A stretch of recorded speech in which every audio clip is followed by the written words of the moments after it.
Mga brother magician, ito na yung bago kong invention guys. Oh, nagawan ko na ng demo video. Panoorin nyo na itong demo video nito guys. Oh, napakaganda.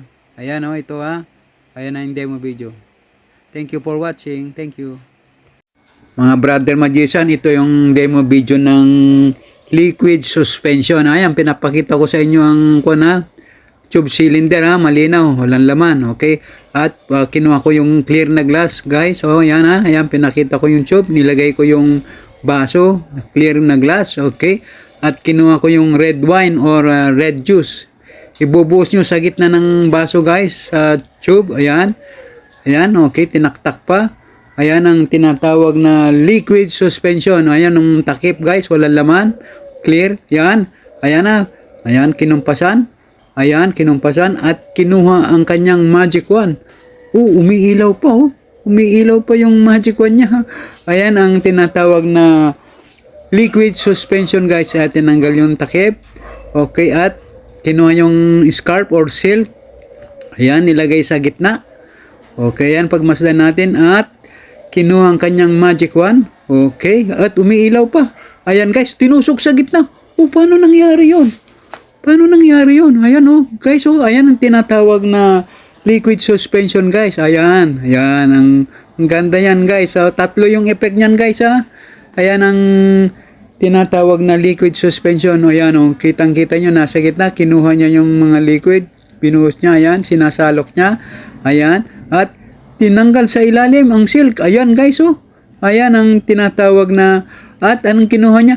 At binuhos ulit ang yung red wine or red juice guys. Ayan ang tinatawag na liquid suspension guys. Ayan ang susunod natin ipapakita guys na effect, ang liquid to silk. Kaya pagmasdan natin ng liquid to silk. Ayan ang pangalawang na effect guys, liquid to silk. Pinakita ulit guys ang tube cylinder, walang laman, malinaw. Okay, kinuha ang kanyang glass, okay, empty glass, nilagay dun sa loob ng tube. Ayan, para hindi mahulog yung baso guys. Ayan, ayan, pinapakita niya sa inyo. Ayan, okay, anong gagawin ni Prof? Ayan, ayan, sineshake niya. Ayan, kinumpasan.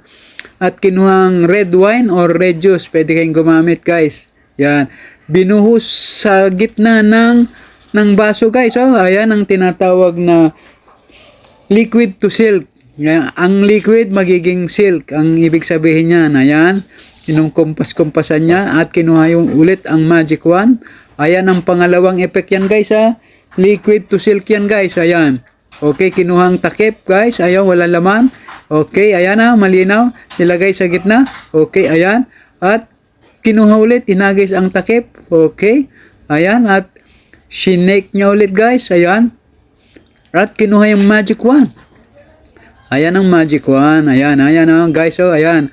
At ang liquid naging scarf, naging silk na guys, oh, naging pula oh. Ayan ang tinatawag na liquid to silk. Okay, at anong gagawin ni Prof?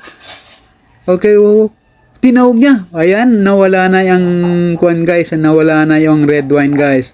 Ayan ang tinatawag na liquid to silk guys. Mga brother magician, ito yung pangatlong effect niya guys ha. Ito yung tinatawag na silk production. Ayan, ayan ang tinatawag na silk production. Pinapakita ang tube guys, wala laman. Okay, at pinakita at pinaikot ang kanyang clear na baso, empty glass, empty tube. Okay, at nilagay ang, okay, yan ang tinakpan. Okay, at kinumpasan. O, hinagis ulit. Ayan ang tinatawag na silk production guys. Ayan, ayan oh. Okay, naging, ayan ang tinatawag na silk production. Pwede nyo rin alug-alugin yung baso guys, lalabas yung silk. Thank you guys.